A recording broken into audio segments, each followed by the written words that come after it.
At some point, someone asked, "Can I get this for my shop?" That's when the platform question becomes real. It's not, can we build tools? We clearly can. It's, can we build tools that run for multiple contractors, not just one?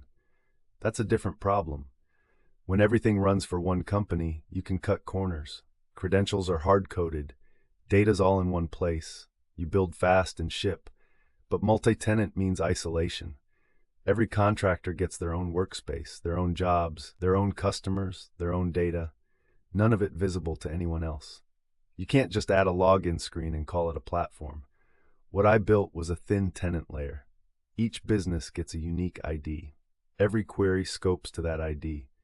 The AI tools, the briefings, the invoice alerts, the customer lookups, all run the same code, but they only see what belongs to that tenant.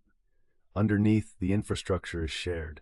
Above the line, it's completely isolated. Early results suggest it works. I ran 2 test contractors side by side. Data stayed clean, no crossover. The same briefing tool produced separate, correct outputs for separate tenant contexts. The harder thing was edge cases. What happens when one tenant's data is missing a field, another tenant always populates? Or when the shared model makes an assumption that's valid for one shop but wrong for another? That's where the real calibration lives. Where this goes, if the isolation holds, the same AI backbone could run for a plumber, an electrician, a small mechanical contractor. Different trade, same core tooling. One system, many shops.